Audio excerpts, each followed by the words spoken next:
Chromosomes. Little strands of nucleic acids and proteins are the fundamental genetic instructions that tell us who we are at birth. Most people are born with 46 chromosomes, but each year in the United States, about 6,000 people are born with an extra chromosome, making them a person with Down syndrome. If you've ever encountered someone with Down syndrome, you know that they are some of the kindest, most joyful people you will ever meet. They truly have something extra. My name is Lisa Nichols, and I have spent the last 24 years as both the CEO of Technology Partners and as the mother to Allie. Allie has something extra in every sense of the word. I have been blessed to be by her side as she impacts everyone she meets. Through these two important roles as CEO and mother to Allie, I have witnessed countless life lessons that have fundamentally changed the way I look at the world. While you may not have an extra chromosome, every leader has something extra that defines who you are. Join me as I explore the something extra in leaders from all walks of life and discover how that difference in each of them has made a difference in their companies, their families, their communities, and in themselves.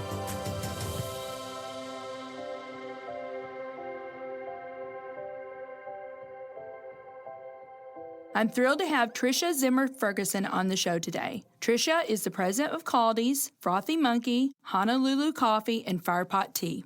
Tricia, Hi, Lisa. Thanks so much for having me. I am so excited to have you. And we have already talked, and we know that we're going to have to split this into two podcasts. I think so. I mean, there's just so much to talk about. So much to talk about. And I'll start asking you questions. I mean, I've been an admirer of yours for so long, so I feel very honored to be here today. So thanks for having me. Thank you for coming. So let's jump in because we've got a lot that I want to discuss today. So let's just talk a little bit, the quick version of how you grew up. Oh, my goodness. Well, I'm from a small town similar to you, Cape Girardeau, Missouri. And, you know, I had a great upbringing. My dad was in a family business. My grandfather started the family business. They were in the radio business. So I think growing up in Cape and having that experience really just set the groundwork for where we are today in so many ways. And people will say, how did you get into coffee? And I say, well, we're kind of in the wake-up business. Radio, coffee, it all kind of goes hand in hand. You know, I was the oldest of three, so just had a great experience in Cape, really just growing up in the family business with my brother and sister, mom and dad, and, you know, seeing the good and the bad times. Right, and I think that's probably one of my biggest things, you know, when we look at our core values. Openness is one of them, and I think understanding, like, I think my mom and dad did a really good job of instilling in us, like, there are good times, but there are bad times. And, you know, you all need to see that because we have to prepare you to deal with it, to deal with life and whatever that is you all want to do. And kudos to them now that they were able to have that openness in the family. And there's good days and bad days of being an entrepreneur. So hats off to them for that. And so I try to think about that now as I am raising my family. Like, it's okay sometimes for the kids to see you not having a great day. But it's also how you pick yourself up from those times and show that resilience that I feel like is really important to their upbringing. So I could not agree with you more. I was talking to somebody the other day and I said, let's face it, life is full of challenges. It is. But it's how you handle those challenges. So that's awesome that your mom and dad modeled that for you and didn't hide it because that was the model, right? This is how you get through it. This is how you do it. And my mom even once said, you know, if we can raise you right, then we've been able to raise you with confidence and knowing that whatever happens to us, you all will be able to take care of this yourself. And so I really, you know, go back to so many of those things now, having our own business here and kind of continuing that family tradition of entrepreneurship now that we're in the third generation in a family business, working with my husband and my brother and my dad and my uncle and cousins, and so it's a lot of fun, though. So that's neat. That's neat. Well, we could probably do a whole podcast on that. Probably. Family businesses, right? Yes. So now you graduated from Mizzou. From Mizzou. Right? Yep. And I think maybe 3 years after you graduated, you started your career at Edward Jones, correct? Correct. But 3 years after you graduated is when you guys bought Kaldi's. Yeah. And that just blows me away. You were, what, 24 years old? I was young. Did you know everything you needed to know? No. Gosh, no. I'm not even close to knowing what I need to know. But, you know, I look back to Mizzou, and I had a great experience there. I love my time there. And when I look back, I think one of my favorite memories of going to school there was I went to the business school. I always knew one day I wanted to do something in business. I didn't know what that was. I knew I wanted to own my own business one day, but I knew going to get education and knowledge first from a larger company was a good way to start. So during my time at Mizzou, one thing that I felt was always kind of missing from my time there was that real life experience. How can we get, exposure to these other businesses? Right. I was lucky enough to have that in my background with our family business, but I saw there were plenty of other students. There's just so many options now that didn't maybe have that kind of exposure to seeing what it's like to work in a marketing company, or if you're going to become an accountant, what does that mean to do an audit? Or you want to get into finance and go work at Edward Jones. So one of the programs I started at Mizzou is called the PLAN program, and this kind of comes full circle to what we're doing today, which is why I tell this story. Yeah. It stands for Planning, Learning, and Networking Your Future on the Job for a Day, and there's even a version of it that still exists today, which I'm very proud of. But really, we were connecting students at the business school with real-life professionals in St. Louis and Kansas City. Through that, I met some amazing business people that still continue to be mentors to me today by reaching out to them and saying, hey, Lisa, would you allow 2 Mizzou students to come in and see a little bit more about what you do? If it goes somewhere beyond that, great. And if not, at least we got these students some exposure to stuff that's outside of the classroom environment. I mention that now because continuing in this career and figuring out how we want to make a difference, we just started a special program at Mizzou, and we're getting ready to launch the first ever cafe experiential program with Kaldi's Coffee, which means that students will actually be able to run a coffee bar in the business school, and they'll be in charge of the marketing, the sales, the operations, how to develop people, how to manage people. And we didn't have those opportunities when I was there necessarily, so to be able to kind of bring that full circle back to the university and where I graduated from is really inspiring for us. So I think it's really a platform we can launch in many other areas. So it's kind of, is it piloting right now? I mean, have you already opened the cafe? No, we are opening it at the end of September of this year. So as you said, we didn't know at the beginning that's what we wanted to do, but this has evolved, and it's more than just coffee. I always say we're in the people business more than anything, and really what coffee has done is it brings people together. Yeah, that's what I think of. When I think of Kaldi's, I think of community. And when I'm at Kaldi's, a lot of times I see the same people, and it's community. Yeah, it's a ritual, it's a routine. Yes. I know you guys have really focused on the experience. On the experience, yeah. And so, I always say it's one of those things, I love the retail business because that's how you kind of differentiate yourself. And if you're walking down through the grocery store aisle deciding whatever product it is you want, we just happen to be in the coffee business, you can pick Kaldi's out and know that's an experience you've had. And so to me, that's more meaningful. I know that one of the things for you, Tricia, is that it's been really important. You spend a lot of time. You spend probably a fifth of your time, if not more, on hiring, and it's the people. You have to have the right team in place. So I know that you have a methodology that you subscribe to called GIFTS, and I'm assuming that that is your brand. I mean, that wasn't something you read somewhere. Yeah. Can you dive into that a little bit? Sure. I think, one of our things is as we're continuing to groom other leaders and being in a decentralized business where we have locations spread out and also just a lot of part-time team members, we have to continue to learn how to do a great job training our own team members how to recruit talent. It's important to any business, but important in our business when we are so decentralized. So we love acronyms in our family businesses. And so as we continue to coach and really train the next level leaders, we decided it would be more beneficial to come up with an acronym just to kind of help them remember, what is it that we like about these people? What are those key things that we are really looking for when bringing talent onto the team? And this can be from a high-level leader position all the way down to someone that's just wanting to work part-time in the cafes. And so we did a little brainstorming, and we do career fairs every week at the Roastery, which has been a great way to kind of keep a pipeline of great people. That is good. And so you will bring the career fair to the Roastery. Every week. That's wonderful. And so that's then a great idea. We'll always be recruiting is kind of our philosophy. So then we never put ourselves in this situation where, we're short 5 people at the Chesterfield Cafe. What's going to happen? So we're always trying to keep that pipeline pipeline going, and you never know when the next all-star is going to walk into the door. So we have it every week, and we also use it as a training tool, of course, for all of our next level leaders. So, hey, so-and-so, you're interested in maybe getting into leadership more. Why don't you come on down to the roastery and let's spend some time seeing how we recruit people at Kaldi's. So, yes, that is how the GIFTS, which is what you're referring to, came about, and that's our fancy acronym. It used to be GIFT, and then I added on a special S here recently. I know. When you talk about the S, but go ahead. So what the is GIFTS? When we're talking about someone and how they might be a good fit with our culture, we evaluate them based on the GIFTS. So the G stands for being goal-oriented, and again, something that you can obviously pick out in a resume, but also it comes through in an interview when you're having those discussions. The I stands for improvement-oriented and kind of goes along with our core value of continual improvement. And then the F stands for fits within the culture, and how we've described our culture is really it's someone that fits within our core values, which we have another acronym for, Color FPH. And then T is having a track record of success. So no matter what background you came from, because we like to hire people with diverse backgrounds, that they've been able to demonstrate having a track record of success. And then last but not least, that is one of my favorites, is the sparkle. Because I truly feel like the sparkle is what ignites passion in people, and people that are passionate act. And I believe you can't train that. People are either passionate or they're not. So I've learned, over time, the more passionate people we bring into the organization, it just creates this special place.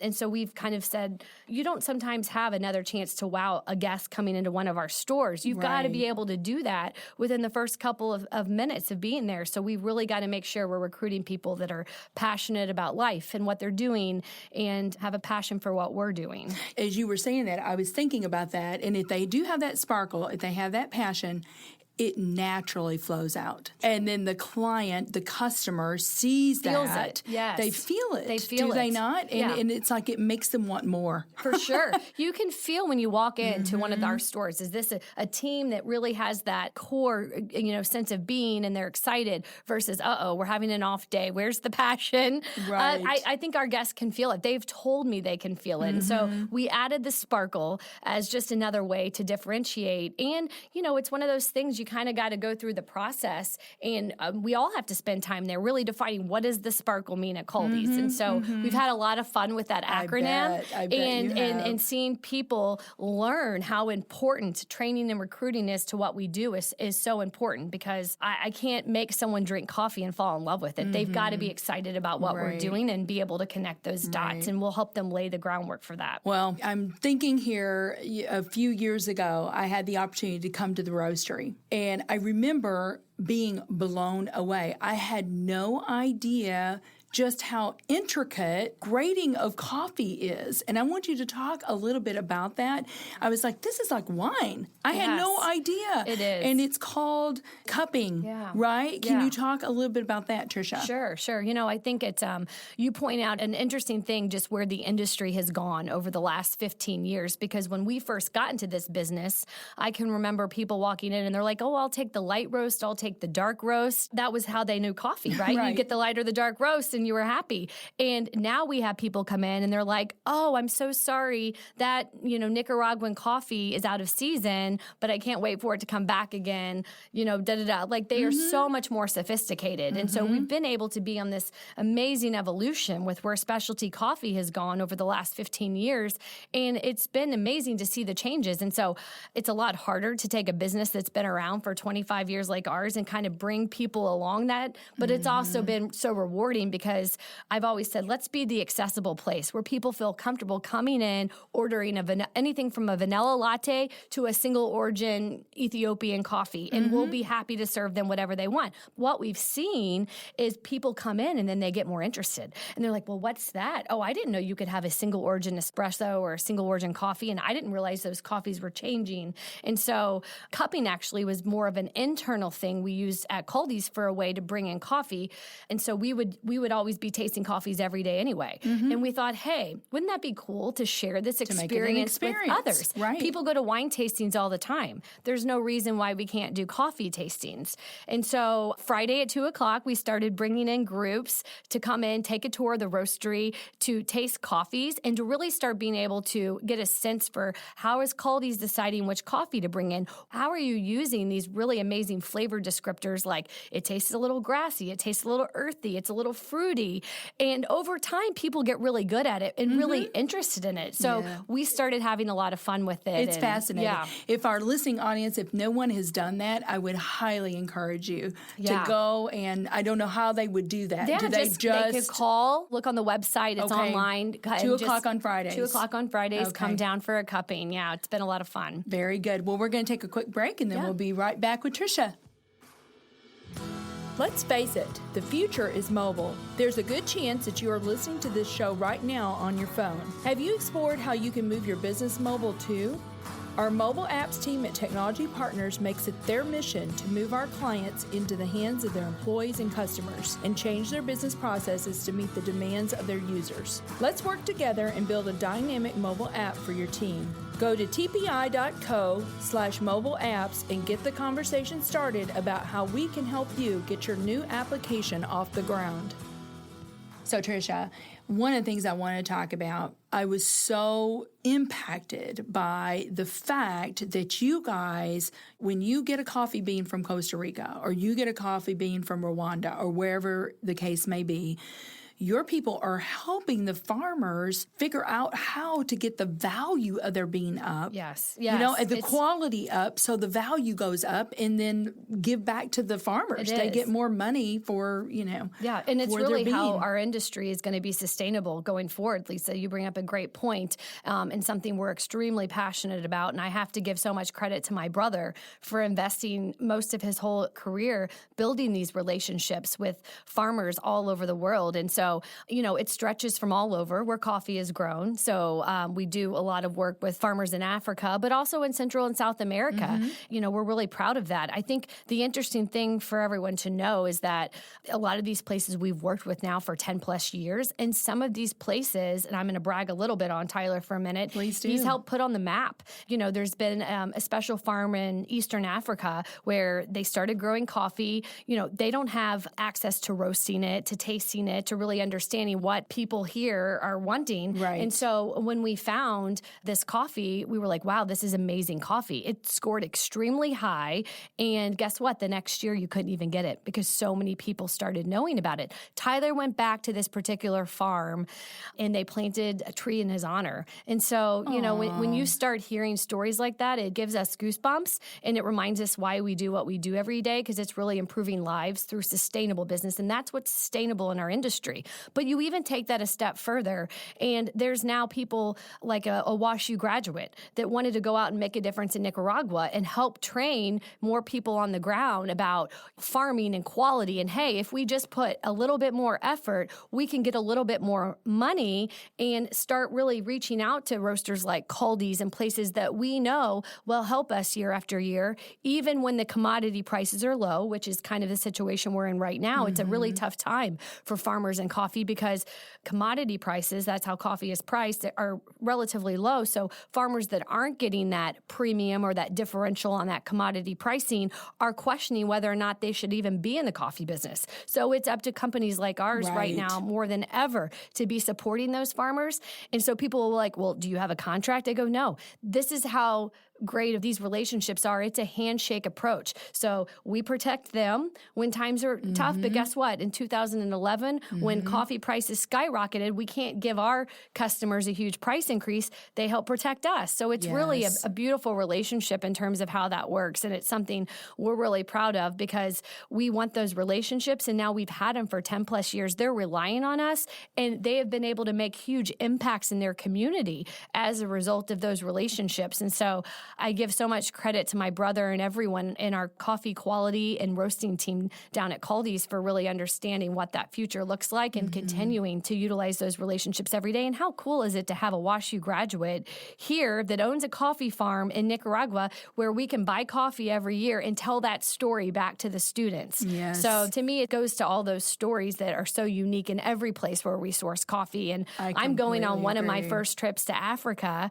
in November, which I'm so excited about, to go see a women's coffee co-op. And we're also doing a tea visit. And we're also going to be looking at working with a local university in Rwanda that specializes in women education, how we can even further our workings and what we do with them. But it's just, coffee is such a global thing. It's amazing to think how many amazing people we've met in this business. So over time. It's more than coffee. It's more than coffee. It really is. Yeah. I'm so inspired just sitting here listening. I mean, truly, when you say you want to make a difference in the world, that's making a difference in the world. Yeah. When you are helping that farmer and you're going to help that whole community, it's just beautiful. And we're just scratching the surface. Beautiful. There's so much more I think we can even do. And so that's why it's fun for us, because I truly believe that, yes, people want good coffee and now they have it more than ever before. People also want a connection. They want to understand what makes this coffee unique, what makes it different. So having those stories for us is so powerful because it gets us excited and it reminds us about why we do what we do.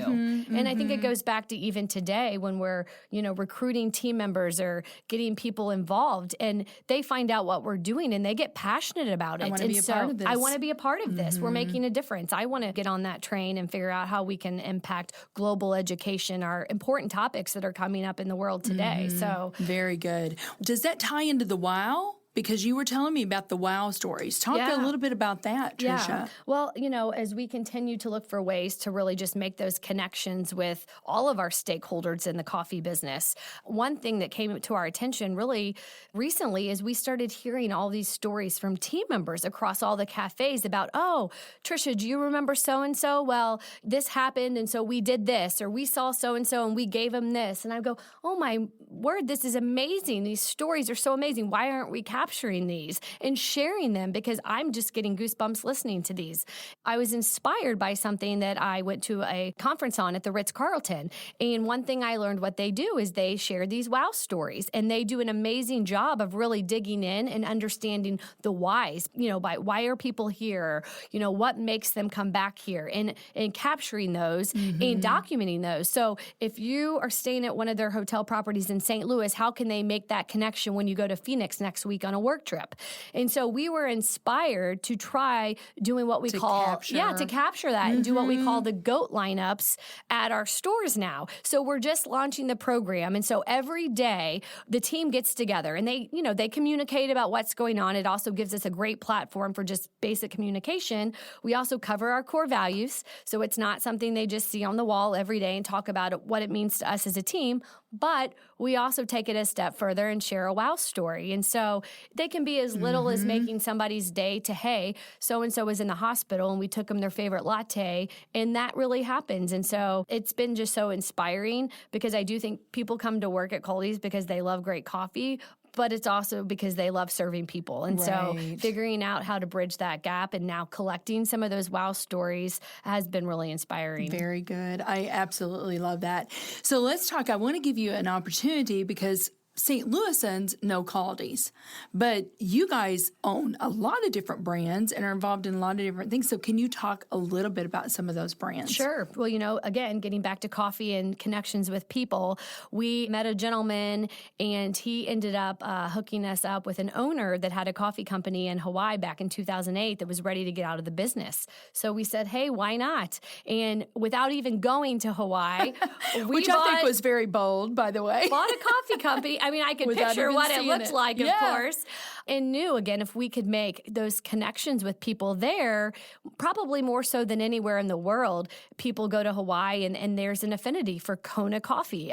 Kona is the only place in the world it has grown, on the big island of Hawaii in the Kona area. So there's high demand, there's low supply. Also, it's the only place in the United States where coffee is grown. So it gave us the ability to have a farm, which was really a cool experience. But then just to share that with people from all over the world. And I say one of those unique things about having a coffee business in Hawaii is you truly sometimes have 7 days to make an impact on your guests because every 7 days they're changing. Right. And for most of these people, this is a bucket list item for them to go to Hawaii once in their life and have the experience of a lifetime. So if we can play to part of that experience, then that's really cool to be a part of that. You know, back in St. Louis, we've got amazing guests that come in every day for hopefully their whole lives. But in Hawaii, you're making an impact in 7 days. So how do we get them inspired to get them to come in on day one and then to keep coming back, but then to have that connection to Kona and sell Kona coffee. And so that's been something different for us to have. But one of the cool stories I share about that is we had the opportunity to partner and have a franchise in Japan. And when we were first opening back in 2012, some of our first franchise stores in Japan, we had customers coming in with their Honolulu coffee t-shirts on because they had been at our stores in Hawaii and were so excited we were opening up in Japan that they came in with, you know, being ready for it to be in Japan. So that's kind of a cool story. And then really it's led us into a partnership as well in Nashville, Tennessee with Frothy Monkey Roasting Company. Again, they were a wholesale customer of ours and said, hey, wouldn't it be fun to roast here in Nashville? This city is booming. And we go, hey, why not? So again, started a new partnership there. And then through that, I met a girl in tea and Firepot tea. Which happens to be our Allie's. She loves the Firepot chai tea. Yes, I know. Allie's such a big fan of the chai, which is so cute. And it is a really fun brand, and it complements what we do so much in coffee. So when I met Sarah, we were like, we have to build a tea brand together. So we connected over that, started Firepot Tea together, and now have a tea bar in Nashville. But of course, when anyone's buying coffee, it makes sense for them to buy tea too. But tea is a lot different than coffee. And so one of the things we talk about all the time, it's like, you know, there's been this movement of specialty craft coffee and craft beer, and people are into craft beverages more than ever. But what is tea going to be next? And so for us, it's kind of an opportunity to define or redefine the whole American tea experience. So we're very excited about what that looks like over the next. The possibilities are endless. Possibilities are endless. So we're doing a lot of fun things with tea right now. We're having tea parties, representing different cultural experiences with tea across the world. We just finished up a tea segment on Morocco, but we're, again, starting to also figure out ways where if we're in Africa sourcing coffee, how can we work those relationships there and start meeting more tea farmers and buying tea from Africa and other coffee growing regions as well. So I'm really excited when I go to Rwanda here in November to do a little bit more tea exploration as well and figure out ways we can tell those farmer stories because just like coffee, they have their own stories and why they're doing what they're doing too. So well, it's going to be fun to watch the evolution of that. Yes. And I know you guys are on the tip of the spear there for that. So that's exciting. Well, before we moved into something extra, I have to talk about goats. Yeah, Tricia. Yes. The goat. So the goat. And so I happen to love goats. We just got our own little Nigerian dwarf goats. It's so much fun. I can come to your house now and not go to Grant's farm, That's right. So. That's exactly right. And see our little goats. But you've got to tell the story. Yeah, so there is a connection between Kaldi's and the goat. People are like, okay, that's not someone's last name. No. So Kaldi is actually the mythological founder of coffee. So the story goes that back in Ethiopia, Kaldi was a goat herder and had his flock of goats and noticed every time they were eating these little coffee cherries that they would have all this energy. And jumping around more than usual. So they knew there was something special on that cherry that was giving them energy. So then Kaldi, the goat herder, started eating the coffee bean himself, and that was the story of how coffee was founded back in Ethiopia. And even going back to this day, really some of the best coffees in the world are grown in Ethiopia. So it's really neat to make that connection. And you can go online anywhere and read the story of Kaldi, but it's how coffee was founded. It's just such a cool story. It is. So for our listening audience that doesn't know that story, now you know. Yes, that's where the goat comes from. That's where the goat comes from. Yep. So let's move in. I want to talk about something extra. Tricia, tell us about the something extra in one of your team members or your team. You don't have to single one person out, but I think the interesting thing is coffee attracts people that are passionate about what we're doing at some level. But I think what has been so inspiring to us, maybe you love coffee or you love tea or you just love the thought of working in a coffee shop. And then you get engaged and you start truly understanding the impact that coffee and the supply chain has on a global scale. And it's amazing how those opportunities start opening up. And so for us, it's excited because it gets people there and they realize that it's so much bigger than maybe just serving that cup of coffee every day, but we're impacting lives. And that's pretty powerful. And so from there, what I've been amazed at is the people that we have that maybe start with us as a barista. And I can think of like 5 right now, since we're in Chesterfield at the Chesterfield store, that have gone on to either work in graphics or sales or roasting. And so coffee provides these career paths that might have just started with a job as a barista. Sure. And so I think that's neat. You don't get that in a lot of industries. Right. So very good. Can you think of a time when there was something extra missing in you? Yeah, probably every day. I'm missing something. I know I am. Yeah. Let's see. A time when, I think you get so busy every day, and sometimes it's about bringing it back to the small things. And those small things are really what add up to the big things, right? They do. And so it's how totally do I agree. remind myself that I got to get back to the store and connect with every single team member there, because that's what's important. Those are the people that are interacting with our guests every day. And we're go, go, go all the time doing so many different fun things. You got to remember, you got to communicate that and the whys behind why we do what we do. So then people do make those connections to the real reasons why we're here and why we're passionate about what we're doing. And it's really improving lives through sustainable business. And so I think that's my thing, is sometimes getting back in there and just making sure we're connected with every part of the organization is really important. So yes, the Japanese term for that's gemba. Gemba, right? yeah, back yeah, on the back. shop floor, really that's where the action happens. That's where you see the customer experience and how they're experiencing and can make adjustments. Yep.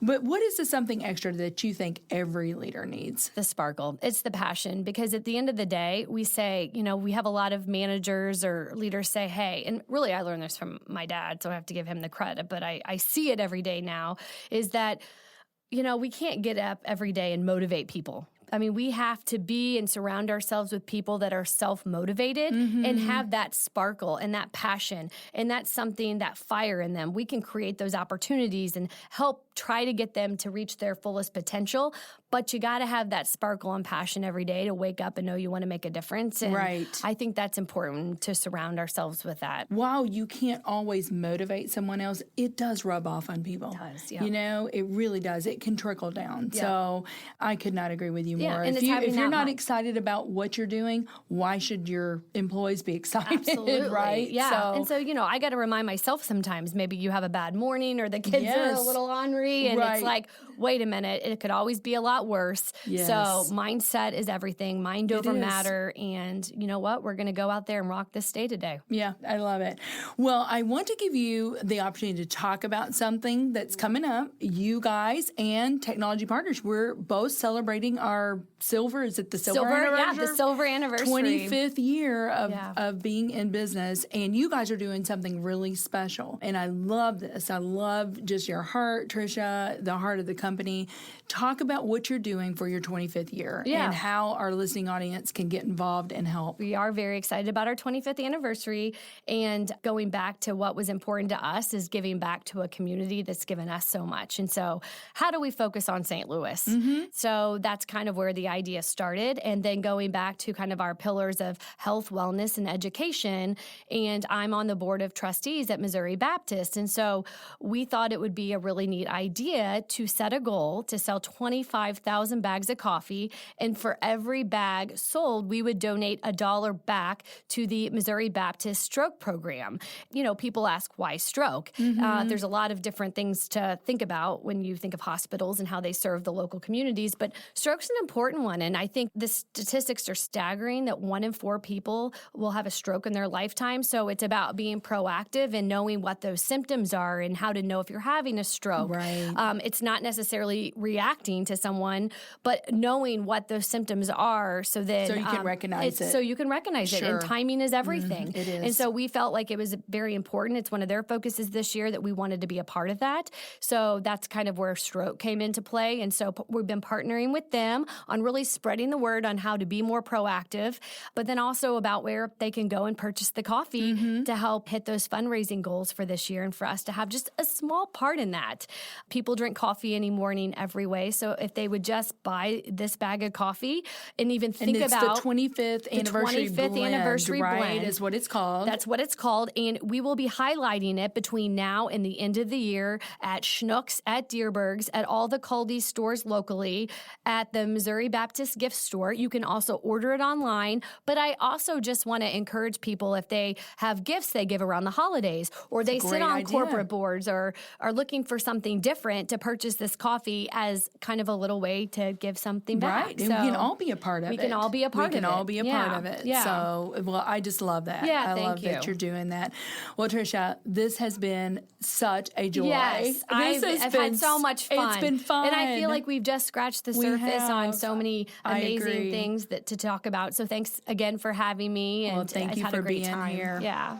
Our show today is executive produced by Brian Muncie. Our technical producer is Daniel Williams. Something Extra with Lisa Nichols is a Technology Partners production. Copyright Technology Partners, Inc., 2019. For show notes or to reach out to Lisa, visit tpi.co/podcast. Don't forget to leave a review on Apple Podcasts, Google Play, or wherever you listen.